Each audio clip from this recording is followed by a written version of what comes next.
Selamat datang di channel Simbah Jawa. Channel ini menayangkan informasi, fakta dan mitos, serta legenda dan sejarah yang gak kalah menarik loh. Saksikan video sampai habis, jangan setengah-setengah, supaya Anda tidak salah info.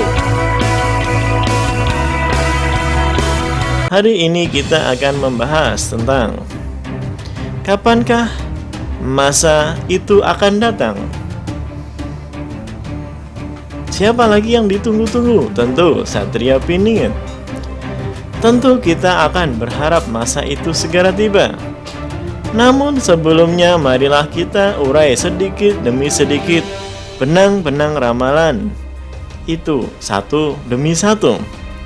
Menurut pemikiran saya yang masih awam ini, Satria Piningit bukanlah hanya mengacu pada sosok pribadi saja, namun ini bisa diartikan gambaran sebuah zaman di mana spiritual akan mewarnai kehidupan negeri ini.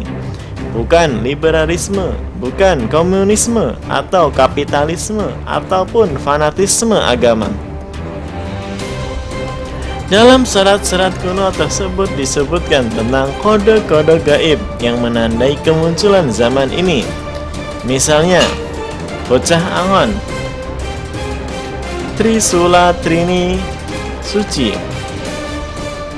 Gunung Merapi meletus, Sabdo Palon, Tumbal-tumbal berkasan, dan lain-lain sebagainya.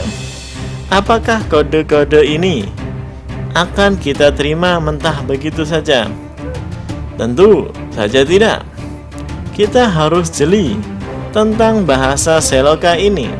Semua ini adalah bahasa kiasan saja, di mana sudah menjadi tradisi bagi orang-orang Jawa dalam menyampaikan sesuatu kepada orang lain. Lalu, apakah tafsir Satria Piningit pada diri kita itu sendiri? Satria Piningit adalah ruh atau roh kita. Cobalah kita jujur pada diri kita sendiri. Bangsa ini telah berabad-abad dijajah secara fisik maupun fahamnya, falsafah hidup, budaya, dan lain-lain sebagainya, di mana terutama pada zaman Orde Baru nafsu anggara murka telah mengobrak-ngabrik negeri ini. Sampai detik ini sudah berapa persenkah penduduk negeri ini yang berusaha memperdayakan roh dalam hidupnya? Wah, tentu saja sangat sedikit. Hal ini terbukti masih banyaknya penyelewengan yang dilakukan oleh pemimpin-pemimpin kita. Baik itu kejahatan dalam hal birokrasi maupun kejahatan kemanusiaan. Juga dari yang di lapisan bawah masih banyak terjadi pembunuhan secara sadis, perampokan, pemerkosaan, dan lain sebagainya. Lalu, apakah yang dimaksud dengan budak Angon, gunung meletus, Trisula bercadik, dan lain sebagainya? Mari kita kupas sedikit demi sedikit. Bocah Angon sebenarnya kita di dunia ini adalah para pengembala, yaitu mengembalakan diri kita sendiri. Kita harus bertanggung jawab tentang pengembaraan kita di dunia ini. Kita harus bisa mengembalakan, bahasa Jawanya Angon atau ngengon, nafsu kita sendiri. Kita bisa menundukkan nafsu-nafsu yang buruk, kemudian tunduk di bawah perintah sang roh melalui pikiran yang telah jernih.